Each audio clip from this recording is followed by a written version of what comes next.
Bonjour à tous, bonjour à toutes. La décision du jury d'appel de la CAF me fait doucement rire. Parce que quand vous lisez cette décision, il y a des incongruités, de très grosses incongruités. Et j'interpelle les dirigeants de la Fédération sénégalaise de football à bien écouter ce que je vais dire. Parce que ce sont des arguments que vous aurez à me donner aux tasses. Parce que ça, ce qu'on fait là, c'est la consultation. Oui, c'est la consultation. Le jury d'appel de la Confédération africaine de football a décidé, en application de l'article 84 du règlement de la Coupe d'Afrique des Nations, de déclarer l'équipe nationale du Sénégal forfait lors de la finale de la Coupe d'Afrique des Nations Maroc 2025. Le résultat étant homologué sur le score de 3-0 en faveur de la Fédération royale marocaine. Avant, je ne lis pas tout. Je ne lis pas tout parce que ce n'est pas intéressant de lire tout, puisque on va sur la base juridique de l'article 84. L'article 84 des règlements de la CAF dit que l'équipe qui enfreint les dispositions de l'article 82 et 83 sera définitivement exclue de la compétition. Elle perd le match 3-0 si l'équipe adverse menait par un score plus avantageux au moment de l'arrêt du match, le score sera maintenu. D'autres mesures pourront être prises par la commission d'organisation. Alors, que disent les articles 82 et 83? L'article 82 du règlement de la compétition, c'est en son chapitre 35, le retrait. L'article 82 dit, si pour n'importe quelle raison, une équipe se retire de la compétition ou ne se présente pas à un match, ce qui n'est pas le cas du Sénégal, qui s'est présenté, ou refuse de jouer, ce qui n'est pas le cas du Sénégal, ou quitte le terrain avant la fin réglementaire du match, sans l'autorisation de l'arbitre, elle sera considérée perdante et sera définitivement éliminée de la compétition en cours. Il en est de même pour les équipes préalablement disqualifiées par décision de la CAF. Et l'article 83 dit, une équipe qui ne se présentera pas sur le terrain en tenue de jeu fixé le coup d'envoi, tout au moins, tout au plus 15 minutes plus tard, sera déclaré forfait. L'arbitre est tenu d'enregistrer l'absence de l'équipe et de la noter sur son rapport. Le cas sera soumis à la commission d'organisation qui prendra la décision. Voilà.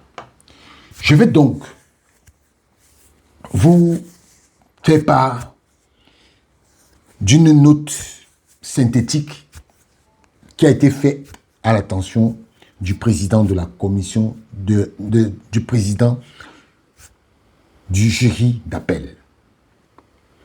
Parce que,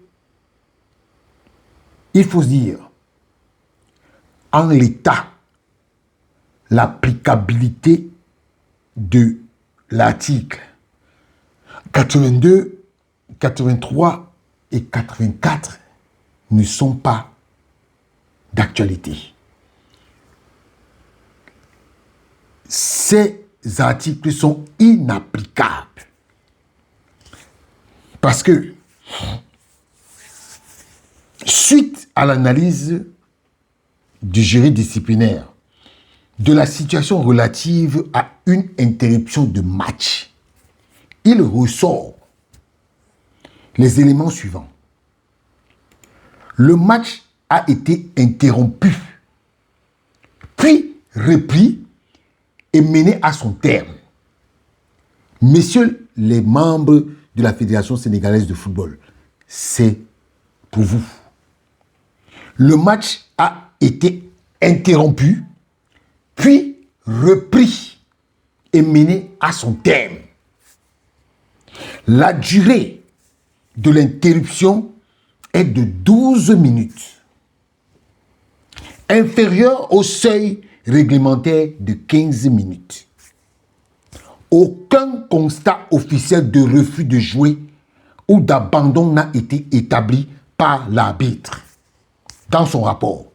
Aucun. Au regard des dispositions réglementaires, l'article 82,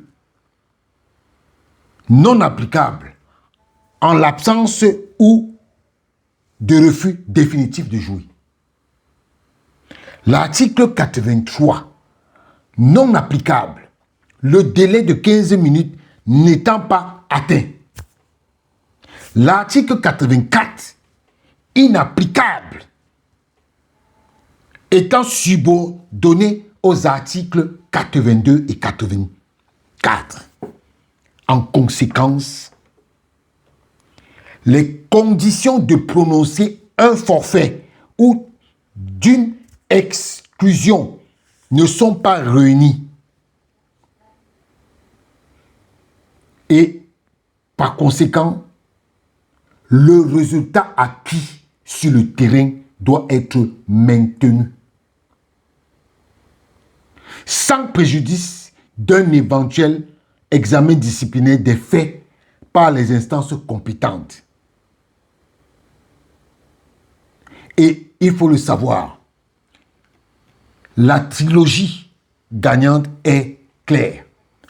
Match terminé, pas d'abandon, pas de constat arbitral, pas de base. 12 minutes inférieures à 15 minutes, pas de forfait.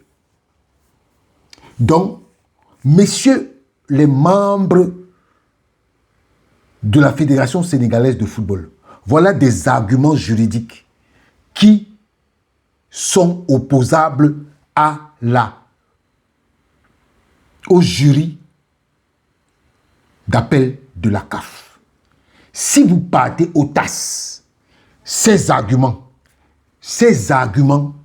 seront clairement établis en votre faveur. Je vous le dis. Parce que il faut savoir que aujourd'hui, ces gens, ils ont décidé de tuer le football. Mais comme ils ont décidé de tuer le football, on va réfléchir avec eux pour les amener à tuer ce football, mais de façon réglementaire. Parce qu'aujourd'hui, quoi que vous fassiez, quoi que vous vouliez, la CAF est l'ombre d'elle-même. Avec cette décision du jury d'appel, c'est une catastrophe naturelle.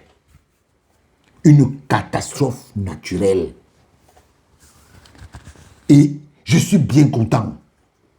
Je suis bien content parce que là, Motsepe vient de montrer les limites de son administration. Fouzi Lekja et Motsepe, on doit les démettre. Oui, ce sont des tricheurs. Ce sont des tricheurs. Oui, oui. Ils n'ont plus le droit d'être à la CAF. Ils n'ont plus ce droit. Ils ont inféodé la CAF pour leurs intérêts. C'est du jamais vu. C'est du jamais vu dans le monde du football. C'est une grosse honte. C'est une grosse honte pour le football africain. Et on ne doit pas accepter ça. On ne doit pas accepter ça. Parce que il y a une vérité. C'est que même les Marocains ne peuvent pas accepter cette victoire. Ils ne peuvent pas. Parce que ces Marocains ne sont pas des hommes indignes. Ce sont des hommes dignes qui ne peuvent pas accepter ça. Au lieu de venir vouloir continuer de remuer la plaie qu'ils ont eue à ne pas gagner, il y a des gens qui s'amusent encore avec eux pour leur faire croire qu'ils vont gagner la CAN hors du terrain. Ce n'est pas possible, c'est une honte. C'est une honte. Monsieur Fouzi Lekja, vous n'avez pas le droit de faire ça aux Marocains. Vous n'avez pas le droit. Si les gens n'ont pas le courage de vous parler, moi je vais vous parler. Avec votre complice Motsepe, vous devez arrêter ça. Vous devez arrêter ça. C'est une honte. Ciao.